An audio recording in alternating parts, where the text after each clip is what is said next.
সরকার পরিবর্তন হয়েছে, কই নীতিত্ব কোনো পরিবর্তন দেখি না। 2000 সালের যে আইনটি রয়েছে সেই আইন তো রাষ্ট্রই প্রকাশ করেছিল, তাহলে রাষ্ট্র কি করে এই আইন অমান্য করছেন? এই যে কমিটমেন্ট দিয়ে এসে এখনো সরকার কেন এই পার্ককে রক্ষা করতে পারছে না?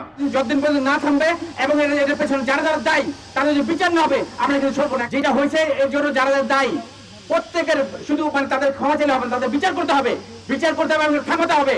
আজকে থেকে এখানে যারা আছেন, যারা উদ্যোগ নিয়েছেন তাদেরকে আহ্বান করবো, এখান থেকে আমরা সরবো না।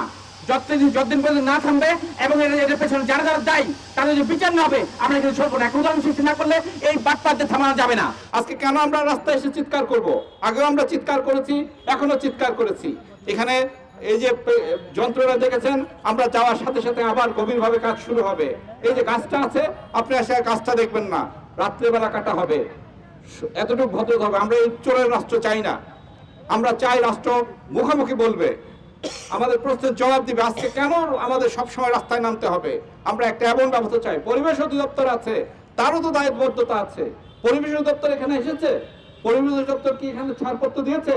পরিবেশ দপ্তরের ছাড়পত্র কোথায়? 2030 সাল নাগাদ সরকার, এটা সরকারের যে কমিটমেন্ট, 15 ভাগ হচ্ছে সবুজ ভূমি এবং 10 থেকে 12 ভাগ জলাভূমিতে নিয়ে আসতে হবে। এই যে কমিটমেন্ট দিয়ে এসে এখনো সরকার কেন এই পার্ককে রক্ষা করতে পারছে না, এটা বড় একটা প্রশ্নের সম্মুখীন, প্রশ্নের জন্ম দেয়। শিয়া বাটার ও ভিটামিন ই সমৃদ্ধ lily glam beauty soap. Lily, always beautiful. আরেকটি বিষয় হচ্ছে যে এখানে আমাদের জুলাই অভ্যুত্থানে আমাদের বেশ হাজার হাজার মানুষ হত্যা করা হয়েছে। আমরা বলেছি কতগুলো জীবন হত্যা করা হয়েছে এই পার্ক করার জন্য, কতগুলো জীবন হত্যা করা হয়েছে আমাদের হাতে জিলের উপর দিয়ে এই এলিভেটেড এক্সপ্রেসওয়ে নিয়ে যাওয়ার জন্য। সেটার একটা পূর্ণাঙ্গ তদন্ত হতে হবে। এই আইনটি রাষ্ট্রের প্রতিটি নাগরিক পড়েছেন এবং জেনেছেন, এবং তিনি যদি ওই আইন অমান্য করেন, কোনো বিধি লঙ্ঘন করেন, তাকে শাস্তির আওতায় আনা হয়। আমার প্রশ্ন রাখতে চাই, যখন রাষ্ট্র নিজের জায়গা থেকে, আমার আগের ভাই বলে যাচ্ছিলেন যে 2000 সালের যে আইনটি রয়েছে সেই আইন তো রাষ্ট্রই প্রকাশ করেছিল, তাহলে রাষ্ট্র কি করে এই আইন অমান্য করছেন? এবং সেই অমান্য করার জন্য যারা যারা জড়িত আছেন তাদের কি দণ্ডিত করা হবে না?